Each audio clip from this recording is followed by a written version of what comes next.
Nah, hari ini saya ditaruh oleh Tuhan satu pesan buat kita.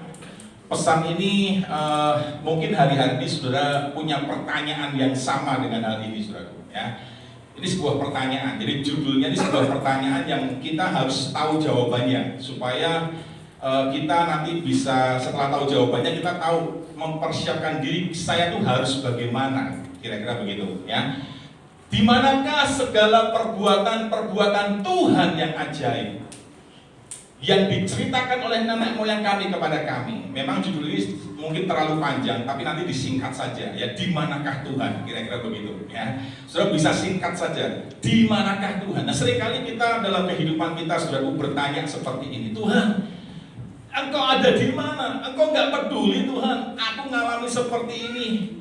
Engkau rasanya diam saja. Engkau memalingkan mukamu, wajahmu, dirimu Tuhan. Engkau nggak peduli sama aku. Aku ini lagi susah, aku lagi terjepit, aku lagi merana. Aku butuh pertolonganmu. Di mana Tuhan? Ketika mungkin ada sesuatu terjadi, anggota keluarga kita meninggal dunia, kita ditinggalkan orang yang dikasihi oleh keluarga kita. Kita bertanya-tanya, Tuhan, mengapa ini terjadi?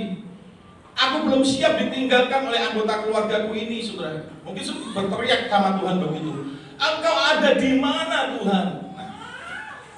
Apakah sudah hari-hari ini sedang bertanya seperti ini?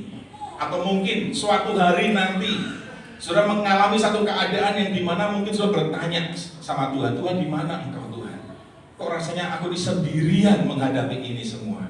Nah, mari kita belajar sama-sama, saudara. Kita lihat dulu latar belakangnya. Kenapa umat Israel menjadi contoh buat kita, pelajaran buat kita pada hari ini? Mengapa? Kok bisa umat Israel berteriak sama Tuhan seperti ini? Tuhan, di manakah segala perbuatan yang ajaib yang sudah nenek moyang kami, orang tua kami ceritakan kepada kami, yang begitu dahsyat luar biasa. Laut terbelah, laut dibelah, dan orang Israel jalan di tempat yang kering. Engkau memberikan makan di padang gurun dari burung puyuh, dari mana dari surga. Betapa ajaib, orang Israel minum dari gunung batu. Mana perbuatan yang ajaib yang diceritakan itu? Mana kami kok nggak ngalami? Hari ini kita belajar dulu latar belakang. Jadi ketika nanti atau mungkin hari ini sudah mengalami pertanyaan seperti ini, sudah perlu check and recheck. Kira-kira apa ya yang melatar belakangi hal ini? Saudara mengalami ini, saudara harus check and recheck, saudara harus flashback ke belakang. Ada apa, saudaraku? Apa yang dilakukan? Apa yang saudara lakukan sehingga saudara mengalami keadaan seperti ini? Nah, buka selanjutnya, next berikutnya. Ini ada di Hakim-Hakim, ya, ada di Hakim-Hakim pasal 6, kisah tentang Gideon, saudaraku. Ya, nah, di sini dikatakan dasar ayatnya, ya. Ah Tuanku, jika Tuhan menyertai kami. Katanya Tuhan menyertai, katanya Tuhan ada, katanya Tuhan baik, sungguh baik, sangat baik. Tapi mana kenyataannya? Mengapa semua ini menimpa kami? Di manakah segala perbuatannya yang ajaib yang diceritakan oleh nenek moyang kami kepada kami? Ketika mereka berkata, bukankah Tuhan telah menuntun kita keluar dari Mesir? Nenek moyang kami cerita pada kami bahwa kami umat Israel, nenek moyang kami dituntun keluar dari Mesir menuju kepada tanah perjanjian. Tapi mana buat kami, mana nih, mana sebagai generasi selanjutnya kami kok nggak ngalami seperti yang diceritakan itu? Ya, malah Tuhan membuang kami, kira-kira gitu. Engkau nggak peduli kami, kau buang kami dan menyerahkan kami ke dalam cengkraman orang Midian. Latar belakangnya, ciplik satu lagi. Nah, kita lihat flashback ke beberapa pasal di belakangnya. Ini kan pasal 6. Kita lihat dari pasal yang kedua, saudaraku. Ya. Pasal kedua sampai yang kelima kita lihat. Saya gambarkan secara garis besarnya saja. Ya. Kita tahu di akhir di akhir kitab Yosua, ya. Kita tahu akhirnya. Kan Hakim-Hakim sebelumnya kan Yosua. Ya, Hakim-Hakim ini ceritanya, ini kitab Hakim-Hakim ini Yosua sudah meninggal, kira-kira gitu, ya. Nah, di kitab terakhir Yosua pasal 24 kita bisa tahu di sana bahwa Yosua mengajak seluruh umat Israel untuk berkomitmen kembali sama Tuhan. Yosua berkata begini, aku dan seisi rumahku, aku akan beribadah kepada Tuhan. Lalu Yosua bertanya kepada mereka, Kamu bagaimana? Kalau aku dan seisi keluargaku akan menyembah Tuhan, akan beribadah kepada Tuhan. Akhirnya mereka sepakat semua sesuara. Ya, kami juga semua akan menyembah, beribadah kepada Tuhan. Singkat cerita, ya, semua umat Israel beribadah kepada Tuhan, menyembah Tuhan. Namun ketika Yosua mati, saudaraku, Alkitab hari ini mencatat, dan Yosua bin Nun, hamba Tuhan itu mati pada umur 110 tahun. Nah, ya kan?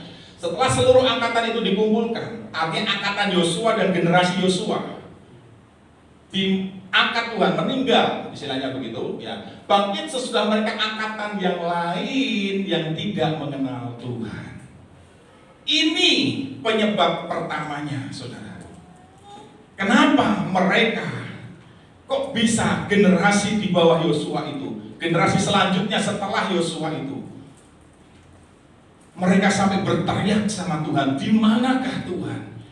Jadi ceritanya begini, saudara. Setelah Yosua mati dan seluruh tua-tua generasi Yosua mati, ternyata muncul generasi yang tidak mengenal Tuhan, generasi yang tidak takut akan Tuhan.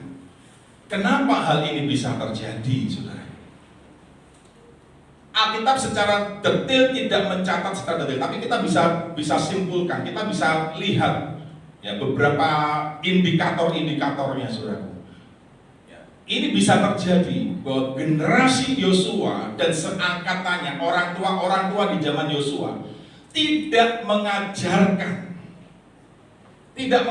tentang takut akan Tuhan, tidak mengajarkan bagaimana mengasihi Tuhan, hidup seturut jalan yang ditunjukkannya. Bahkan mungkin juga mereka nggak jadi contoh, nggak jadi teladan bagi generasi di bawahnya. Sehingga Alkitab mencatat, ya, Alkitab mencatat bahwa bangkit sesudah Yosua, angkatan yang tidak mengenal Tuhan, dan perbuatan-perbuatan yang dilakukannya. Memang mungkin mereka dengar cerita, mereka hanya dengar cerita dari kata orang, tetapi mereka sendiri tidak diajar oleh orang tuanya. Mereka gak dapatkan itu. Kan Alkitab jelas, Ulangan pasal 6, ajarlah berulang-ulang kepada anakmu bagaimana mengasihi Tuhan dengan segenap hati, dengan segenap jiwa kekuatan. Itu warisan, legacy yang diwariskan oleh Musa, yang diajarkan pada generasi yang ada di padang gurun waktu itu, saudara. Ajar mereka berulang-ulang. Bahkan ketika engkau bangun, engkau berbaring, engkau dalam perjalanan, engkau ada di rumah, ajarkan kepada mereka semuanya, supaya mereka mengasihi Tuhan dengan segenap hati, takut akan Tuhan. Tetapi itu terjadi miss, saudara. Terjadi kesenjangan. Pelajaran buat saudara dan saya hari ini. Saudara yang mau jadi orang tua, yang akan menikah, yang bakal jadi orang tua, dan saudara mungkin yang sudah menjadi orang tua di sini, jangan pernah lupa satu hal ini, saudaraku. Wariskan takut akan Tuhan kepada anak-anak kita. Amin, saudaraku. Ajarkan kepada mereka, baik secara lisan maupun secara perilaku, tindakan, sebagai contoh dan teladan buat anak-anak kita. Supaya akhirnya nanti ketika kita tidak ada lagi di bumi ini, generasi yang kita tinggalkan ini, mereka takut akan Tuhan. Mereka adalah orang-orang yang mengasihi Tuhan, hidup dengan di jalan Tuhan, hidup dalam kebenaran. Yang mengerti katakan amin. Banyak kita jumpai, saudaraku, di kalangan keluarga-keluarga Kristen, anak-anaknya gak beribadah. Anak-anaknya hari Minggu gak dibawa ke ibadah, ke rumah Tuhan. Kenapa bisa begitu? Mungkin orang tuanya juga sibuk, mungkin orang tuanya gak peduli dengan kerohanian anaknya, dan kamu mau tumbuh seperti apa terserah kamu. Mungkin seperti itu ada. Mereka gak memikirkan kesejahteraan rohani buat anak-anaknya. Bahkan untuk kesejahteraannya sendiri pun orang tua gak memikirkan. Masa bodoh dengan kehidupan rohani, sehingga akhirnya gak bisa mengajar kepada anaknya, gak bisa menuntun, gak bisa memberikan teladan kepada anak-anaknya. Ada juga yang anaknya ke ibadah, orang tuanya enggak. Kalau dia yang pertama, udah orang tuanya gak ibadah, anaknya pun gak ibadah. Tapi ada juga anaknya ibadah, orang tuanya nggak ibadah, dititipkan kepada saudara yang lain. Dah kamu sana ikut tante, ikut siapa, ya. Papa di mana, mama di mana? Ya udah di rumah saja. Ada seperti ini, saudaraku. Banyak. Tapi kita mau ada di yang ketiga. Kita sebagai orang tua ada di rumah Tuhan. Anak-anak pun kita bawa. Sehingga benar, aku dan seisi rumahku, aku dan seisi keluargaku beribadah kepada Tuhan. Yang mengerti katakan amin. Saudara punya tanggung jawab di hadapan Tuhan ketika saudara menikah. Saudara punya tanggung jawab, paket lengkap kalau saya bilang. Ya kan, istilah saya paket lengkap. Menikah itu juga dapat bonus apa? Pengasuhan, pola asuh, saudara. Saudara harus mendidik anak, mengajar anak. Saya bersyukur di tengah saya kesendirian saya, saudara. Waktu kerja di PT KHT di Ranca Ekek, saya hidup dalam keluarga yang sederhana, saudaraku. Saya nggak punya keahlian waktu masih sekolah dan sebagainya. Saya pingin les ini, pingin les itu, nggak bisa, saudara. Karena keterbatasan. Akhirnya saya hanya bisa bekerja tanpa pengalaman di pabrik tekstil PT KHT, dari kapas bikin benang. Puji Tuhan, perusahaan tidak mencari orang yang berpengalaman, tapi orang yang mau belajar. Akhirnya saya masuk di situ, diajari, saudara. Mesin baru datang, saya dipindahkan untuk belajar di mesin yang baru itu. Langsung learning by doing, belajar sambil bekerja, saudara. Singkat cerita, di satu titik itu hari momen di mana saya pertama kali jauh dari orang tua, merantau, katakan begitu. Di dalam kesendirian saya di mes, saudara, saya dapat mes waktu itu. Di malam hari, sebelum jam shift malam waktu itu. Sebelum shift malam, waktu itu saya pas shift malam, saya masih ingat. Di dalam kesendirian saya di kamar di mes saya menangis. Saya berdoa sama Tuhan, Tuhan, terima kasih. Aku bersyukur buat kedua orang tuaku yang Engkau berikan kepadaku. Karena apa? Karena mereka telah mewariskan iman kepada Yesus, sehingga saya bisa mengenal Engkau, saya bisa percaya kepada Engkau. Sekalipun mungkin gak ngasih harta, benda, uang yang berlimpah, saudaraku. Tapi di sisa jamaah Tuhan saya menangis, terima kasih itu warisan iman.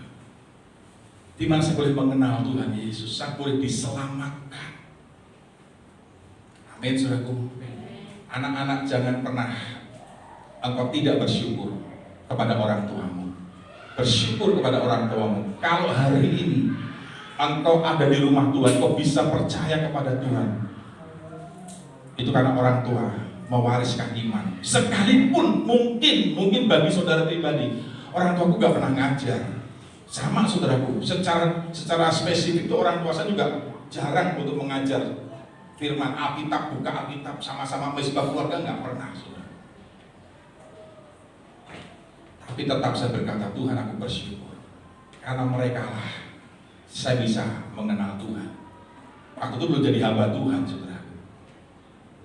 Dan di keluarga saya satu-satunya anak yang jadi hamba Tuhan, saudara. Ini, saudara. Nah, singkat cerita, klik satu lagi. Setelah itu, saudara, apa yang terjadi? Ya, karena mereka tidak mengenal Tuhan, mereka akhirnya perilakunya jahat di mata Tuhan. Mereka mulai meninggalkan Tuhan, menjauh dari Tuhan. Mereka berbuat jahat di hadapan Tuhan, sehingga akhirnya Tuhan menyerahkan mereka ke bangsa-bangsa di sekeliling mereka untuk dijajah, untuk ditindas. Ini karena mereka meninggalkan Tuhan, mengikuti Allah lain, Allah huruf kecil, saudara. Mereka punya berhala-berhala. Mereka lebih memilih menyembah patung-patung, percaya kepada roh-roh, orang mati mungkin, dan dewa-dewa yang ada. Mereka terbawa arus oleh kehidupan atau gaya hidup orang-orang Kanaan, saudaraku. Kenapa? Karena mereka tidak menumpas semuanya. Padahal Tuhan berkata, ketika aku nanti masuk ke tanah Kanaan, kau merebut menduduki tanah Kanaan, kau harus tumpas semua yang ada di situ. Tetapi beberapa suku tidak taat, saudara. Mereka tidak menumpas bangsa-bangsa Kanaan. Sehingga akhirnya gaya hidup mereka, pola hidup orang-orang Kanaan yang tidak ditumpas itu, mereka tiru, sudah. Mereka terbawa arus. Mungkin saja karena perkawinan campur dengan mereka. Seperti Salomo, ya, Salomo salah satu contohnya. Ketika dia mulai terpikat dan mulai memberikan hidupnya kepada perempuan asing yang tidak menyembah Allah Abraham, Ishak, dan Yakub Israel. Mereka mengikuti gaya hidup penyembahan istri mereka. Dan inilah yang membuat Tuhan akhirnya aku menyesal. Wah, Salomo telah melakukan hal ini. Next berikutnya. Bangkit murka Tuhan. Perhatikan ini ya, ayat yang ke-15 ya. Setiap kali mereka maju, langsung tuh jadi tangan Tuhan melawan mereka. Mau bisa apa, saudaraku? Mungkin hari ini sudah berkata, aku bisa tanpa Tuhan. Aku diberkati sekalipun aku gak ibadah, aku gak doa, aku gak baca firman, aku tetap diberkati. Mungkin hari ini sudah bilang begitu. Tetapi lihat, saudaraku, apapun sudah boleh bangun, apapun sudah bisa bangun, tetapi tangan Tuhan akan meruntuhkannya, saudara. Tangan Tuhan akan melawan. Saudara mau bisa apa? Saudara gak bisa melawan Tuhan. Ada di sini yang bisa melawan Tuhan? Saya mau belajar kalau sudah bisa. Kita gak ada apa-apanya, saudaraku. Lihat ini ya, sesuai dengan apa yang telah diperingatkan. Mereka sudah diperingatkan berkali-kali, saudaraku. Sudah berapa kali sudah dari mimbar ini diperingatkan, bertobat, jangan tunda-tunda, jangan berkata belum sekarang waktunya. Mungkin sudah masih berkata seperti itu. Tetapi lihat ini, peringatan Tuhan mungkin hari ini untuk yang ke-1000 sekian kali, atau 10.000 kali, atau berapa kali. Saudara masih tetap gak dengar, saudara gak berubah. Nanti akan tiba waktunya Tuhan, saudara, yang akan melawan saudara. Mungkin saya nggak bisa apa-apa, saya nggak bisa memberikan sanksi, saya nggak bisa memberikan hukuman, saya nggak bisa, saudaraku, ya kan? Tapi Tuhan sendiri. Mungkin Pak Henry nggak apa-apa, ini tuh toleransi, mungkin nggak apa-apa. Tapi bagi Tuhan kalau apa-apa sudah nggak berubah, tangan Tuhan sendiri akan maju nanti, saudara. Ini contohnya loh, ya, next berikutnya. Nah, kemudian Tuhan bangkitkan tuh hakim-hakim. Mereka berseru, Tuhan masih berbelas kasihan, Tuhan masih mengasihi umat Israel. Tuhan bangkitkan hakim-hakim. Untuk apa? Membebaskan mereka, untuk memimpin mereka melawan para penjajah itu, melawan para orang-orang bangsa-bangsa di sekelilingnya yang merampas hasil kebun mereka, hasil bumi mereka, hasil anggur mereka, hasil gandum mereka dirampas, diambil oleh orang-orang Midian. Tuhan bangkitkan hakim-hakim. Banyak hakim-hakim dicatat di Alkitab, saudara. Salah satunya Gideon dibangkitkan oleh Tuhan. Tapi Alkitab mengatakan, ya, setiap kali dibangkitkan hakim-hakim itu, hakim-hakimnya membantu mereka melawan penjajah, melawan orang-orang di sekitar itu. Mereka menang, mereka dibebaskan. Tapi nggak lama setelah itu, mereka berbuat jahat lagi, berbalik lagi kepada Allah-Allah yang lain tadi. Tuhan tolong lagi. Mereka berseru dalam kesesakan, Tuhan tolong kembali.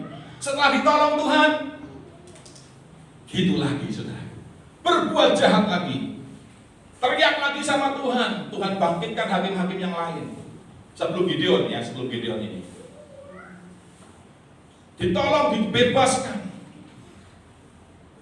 Mereka bersyukur, bersuka cita, Tuhan menolong. Setelah itu berbuat jahat lagi, tinggalkan Tuhan lagi. Berapa banyak orang Kristen zaman sekarang juga modelnya seperti ini. Waktu susah teriak, Tuhan tolong. Tuhan sudah tolong, sukacita, oke, ibadah, doa, senang. Lama-lama mundur, berbuat jahat lagi.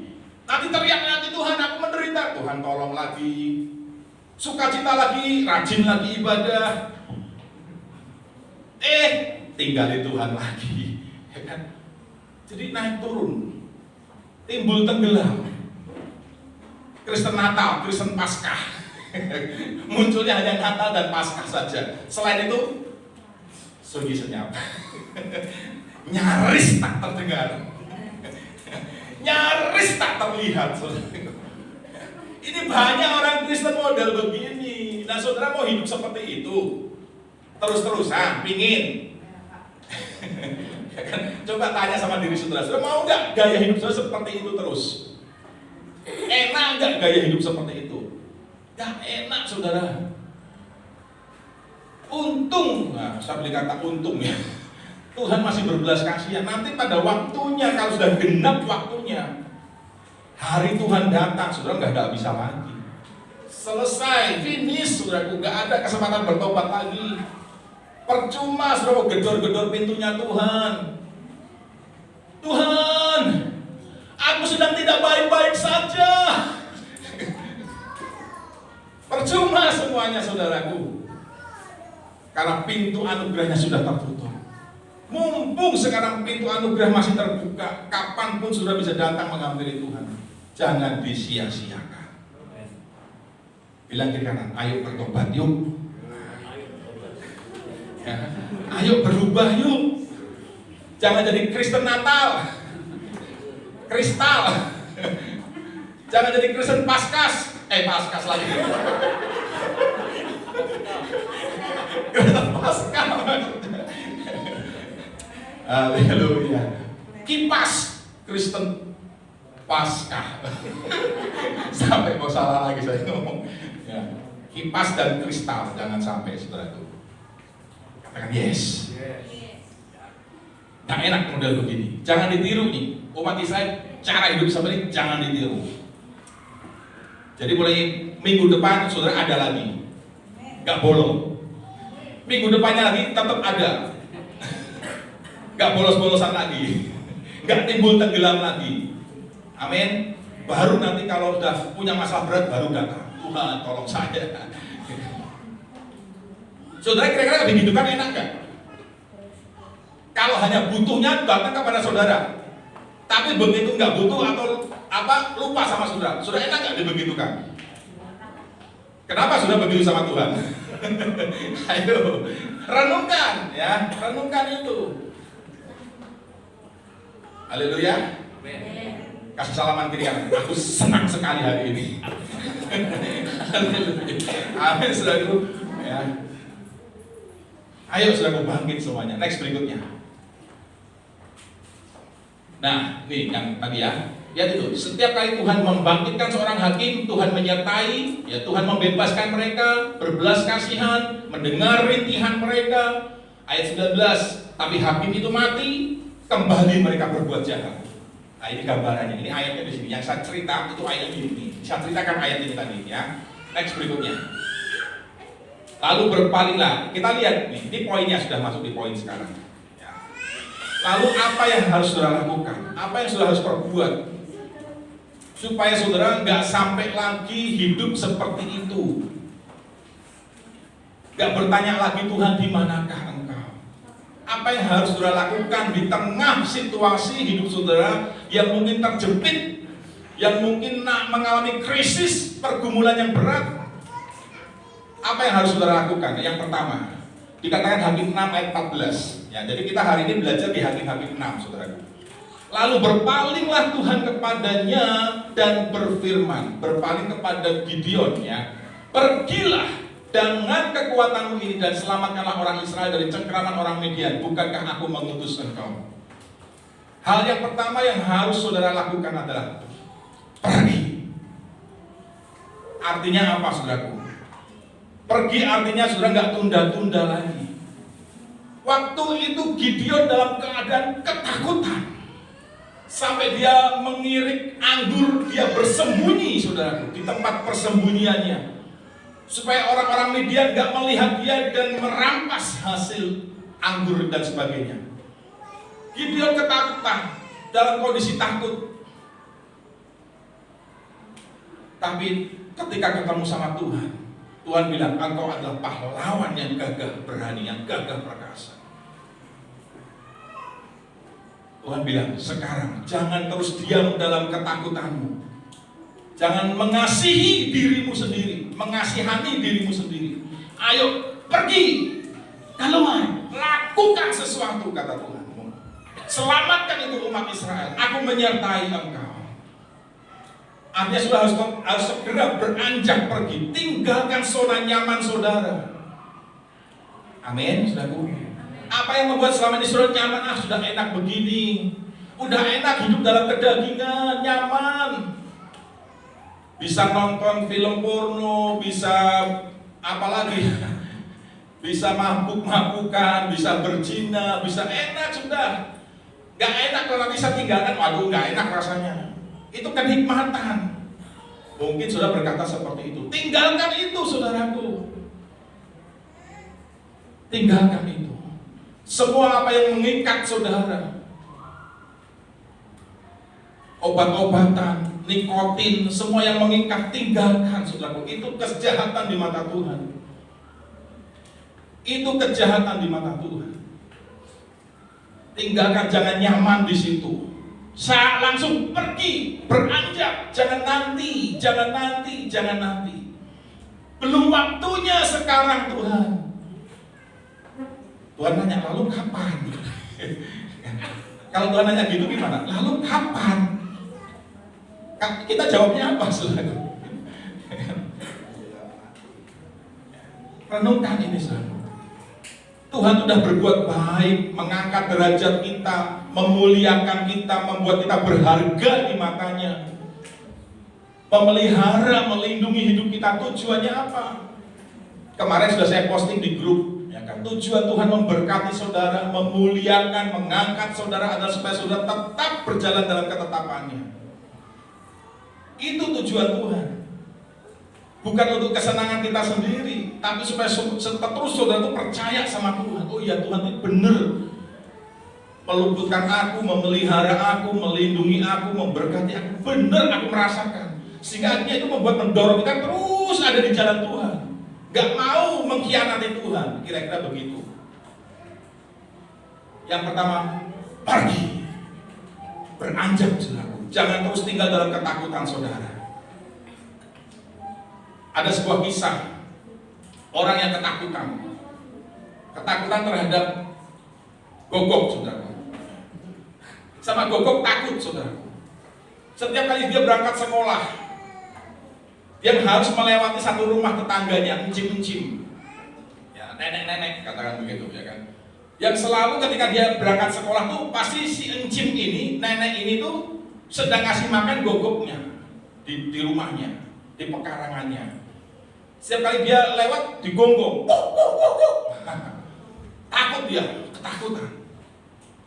Terus begitu terus. Sampai sang pemilik ini ngomong, nggak apa-apa, dia cuma ingin kenal kok. Dia cuma ingin dekat.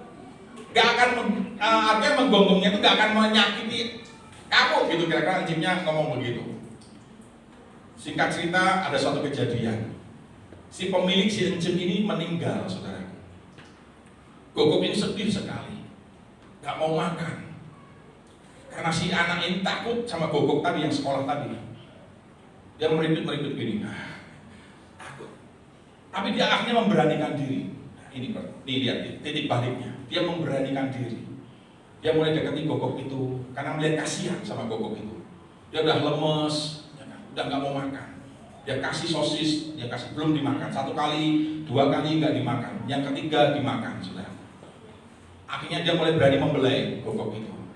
Dia mulai berani dekat. Singkat cerita, akhirnya Gogok itu mengikuti dia, si wanita ini, sudah. Jadi setiap sekolah Gogok ini selalu ngikutin, nunggu di halte bus. Pulang dari sekolah, Gogoknya masih ada, saudara. Gogoknya masih ada, nunggu majikannya yang baru, katakan begitu. Terus kejadian terus berulang-ulang begitu. Setiap kali sekolah ada di halte, nunggu sampai dia pulang.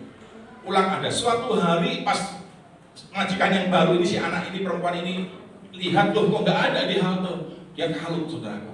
Dia bingung. Kemudian dia lihat ada kerumunan, dia samperin kerumunan itu. Ternyata Gogoknya sedang sakit, saudara.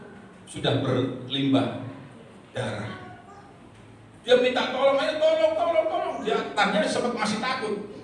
Tapi karena nggak ada yang menolong, saudara, dia langsung angkat itu gogoknya, dia bopong dan dia lari cari dokter hewan, saudara. Sampai di dokter hewan dia teriak-teriak karena tutup dokternya. Singkat cerita, karena dokter nggak bisa menolong karena tutup, si perempuan ini melihat gogoknya sudah mati. Wah, dia terpukul, aduh. Namun apa yang terjadi, saudaraku? Suatu hari diceritakan, dia sudah jadi dokter hewan, saudara. Bayangkan, dari takut sama gogok, sekarang dia jadi dokter hewan. Takut sama binatang, malah jadi dokter binatang, saudaraku. Ini artinya jangan sampai sudah tinggal terus dalam ketakutan. Beranjak, ayo pergi, bangkit, saudaraku. Lawan itu apa yang menjadi ketakutan saudara. Amin. Jangan terus mau dikendalikan oleh ketakutan. Apalagi ketakutan sama ketinggian. Ada videonya, jalan di ketinggian di jembatan kaca itu takut, saudara. Saudara harus lawan dengan saudara jalan di jalan itu. Di ketinggian saudara harus ada di ketinggian. Lawan itu. Apa yang menjadi ketakutan saudara harus dilawan. Saudara takut sama ketinggian, saudara harus ada di ketinggian. Amin. Itu obatnya, saudara harus lawan karena ketakutan adalah roh. Alkitab mencatat roh ketakutan. Ketakutan itu roh, saudara harus lawan. Saudara takut sama apa? Datangi ketakutan itu. Takut sama kecoa, datangi kecoanya. Dan takut sama tikus, datangi tikusnya. Dulu saya jijik takut sama tikus, tapi sekarang saya lawan. Saya bawa ke kamar mandi, saya tutup, kita berduel berdua. Ayo sekarang berdua di kamar mandi sama saya. Saya udah bawa sepatu, saudara. Gak bawa pukulan, bawa sepatu, dia lewat. Lawan, saudara, ketakutan itu. Amin. Bilang kiri kanan, ayo lawan ketakutanmu. Saudara takut sama kegelapan, lawan kegelapan itu. Saya dulu juga takut sama kegelapan, saudaraku. Waktu kecil, saya lawan, saya mulai belajar main petak umpet sama teman-teman sebaya waktu itu masih SD. Wah, petak umpet malam-malam, saudaraku. Saya ngumpet di tempat yang gelap sekalian. Nongkrong di situ. Melawan ketakutan itu. Takut sama kuburan, datang ke kuburan. Takut disuntik, datang ke puskesmas suntik vaksin, saudara. Harus dilawan, jangan dibiarkan. Yang mau katakan amin. Jadi gak ada lagi takut vaksin, takut disuntik, gak ada lagi. Lawan, saudara, ketakutan itu. Amin, saudaraku. Jangan dibiarkan menyerah. Oh ya, aku takut. Enggak begitu lagi, saudaraku. Senggol kiri kanan, ayo bangkit, jangan takut. Next berikutnya, yang kedua. Takut sama masa depan, hadapi. Ya, hadapi masa depan, saudaraku. Yang kedua, tetapi jawabnya kepadanya, Tuhanku. Ini jawaban Gideon, saudaraku. Disuruh pergi, malah apa? Tuhanku. Lebih banyak, lebih mudah berkeluh kesah. Banyak nggak model ini buat orang-orang Kristen? Tuhan, jangan aku, jangan saya, Tuhan. Nih, apa yang dikatakan Gideon? Aku ini orang yang paling kecil. Aku berasal dari kaum yang paling kecil. Aku masih muda, paling muda. Di antara suku manusia itu aku paling kecil, paling muda. Di antara kaum keluargaku aku juga paling kecil, paling muda. Bisa apa aku? Tuhan, jangan aku. Seringkali kita mudah berkeluh kesah. Sekali kita lebih mudah meremehkan diri kita sendiri. Tuhan pandang saudara mampu, Tuhan pandang saudara bisa, tapi saudara pandang diri saudara. Ubah cara pandang saudara, ubah cara pikir saudara. Aku ini berharga di mata Tuhan. Masih banyak anak-anak Tuhan yang hidup di dalam seperti ini. Tuhan sembunyi terus, menyembunyikan dirinya, merasa dirinya gak layak, gak mampu, gak berguna, sehingga gak pernah muncul. Talenta banyak seabrek-abrek Tuhan kasih, tetapi masih Tuhanku jangan, aku ini gak layak. Ayo bangkit saudaraku, supaya saudara tidak berada dalam keadaan seperti umat Israel. Di manakah Tuhan? Ya, ini. Dengan apa aku selamatkan? Jangan lagi beralasan sama Tuhan, saudara. Yang mengerti katakan amin sampai di sini. Bilang kiri kanan sekali lagi, engkau ini berharga di mata Tuhan. Tuhan pandang saudara berharga, tapi kok saudara pandang diri saudara nggak berharga, kan? Bagaimana saudaraku? Ya. Terbalik semuanya. Next berikutnya. Nah ini, Gideon cepat-cepat pulang untuk menyiapkan seekor anak kambing dan roti tidak lebih dari 36 liter tepung. Singkat cerita, Gideon akhirnya, oke Tuhan, tapi aku minta tanda, kata Gideon. Setelah ngeluh, minder, Gideon akhirnya mau, oke, tapi aku minta tanda Tuhan. Kalau engkau tetap di sini sampai aku datang lagi, yes. Akhirnya Gideon pergi meninggalkan Tuhan itu, ya, malaikat Tuhan, tapi saya percaya itu Tuhan sendiri. Dia siapkan 36 roti yang dibuat dari bahan 36 liter tepung. Wah, bayangkan saudaraku, artinya apa? Gideon berikan yang terbaik, saudara. Dia do the best buat Tuhan. Amin, saudaraku. Saudara harus punya satu mentalitas. Ya, punya mentalitas untuk memberi yang terbaik bagi Tuhan. Berilah yang berharga, lakukan yang terbaik bagi Tuhan, yang berharga bagi Tuhan. Belajar saudaraku, belajar untuk hal ini. Yang berikutnya. Kemudian di situ di Ofra, kota orang Ebeser, Gideon membangun sebuah mesbah bagi Tuhan. Nah, ini kuncinya. Bagaimana kebangkitan Gideon dan umat Israel harus belajar dari ketakutan, dari keadaan yang berkeluh kesah, di mana menyalahkan Tuhan, ya di mana itu berarti menyalahkan Tuhan. Kalau sudah ada dalam kondisi seperti itu, ayo belajar dari kebangkitan Gideon ini, saudara. Yang pertama sudah harus pergi, bangkit, jangan tunda-tunda, jangan berkata belum waktunya sekarang, jangan berkata begitu lagi. Tinggalkan zona nyamanmu, lawan ketakutanmu. Yang kedua, mulai belajar. Jangan mudah berkeluh kesah. Hadapi semua itu. Walaupun BBM naik, apa semua naik, hadapi saja dengan senyum. Hadapi dengan senyum, bukan dengan keluh kesah. Bukan menyalahkan Tuhan, bukan menyalahkan orang lain, bukan menyalahkan pemerintah juga, bukan. Hadapi, memang itu semua mengalami, semua orang, semua bangsa, semua dunia mengalami, saudaraku. Bukan saudara saja, bukan Indonesia saja, semua, bahkan ada yang bangkrut negara-negara lain. Indonesia masih puji Tuhan, ekonominya masih luar biasa, masih di atas rata-rata, saudara. Itu karena campur tangan Tuhan.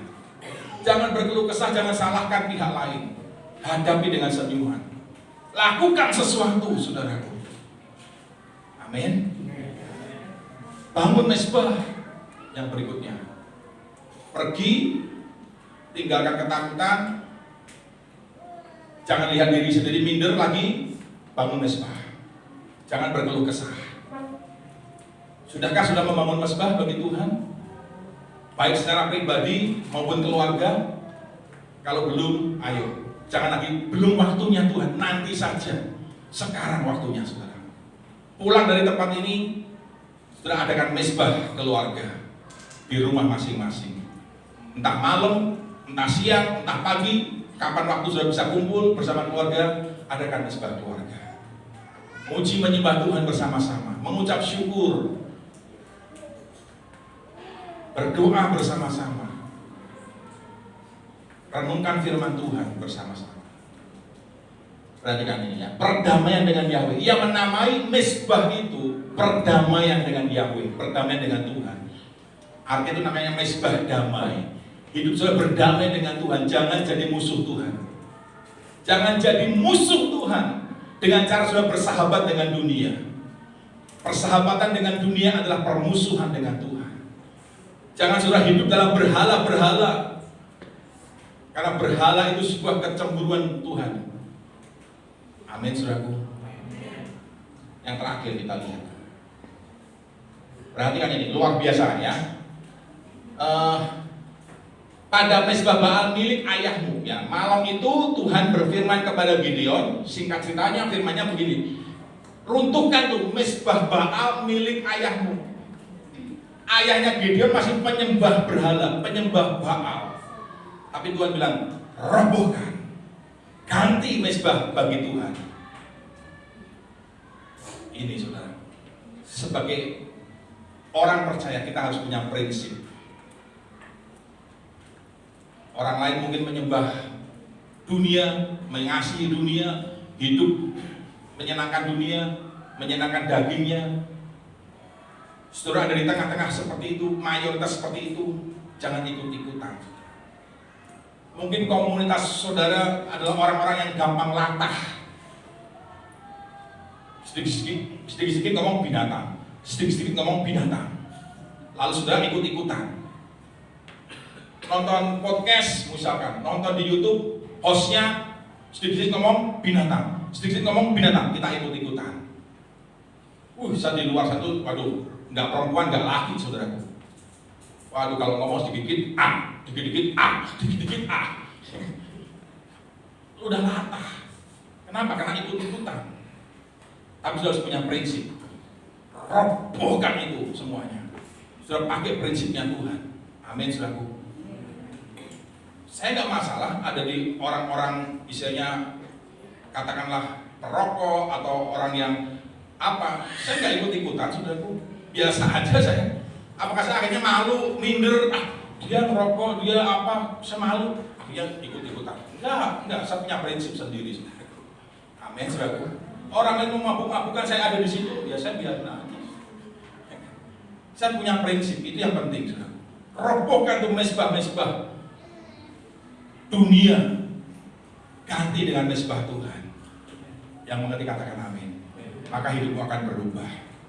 Engkau akan bisa melawan, menang dari rasa ketakutan dan sebagainya yang dialami oleh Gideon dan umat Israel.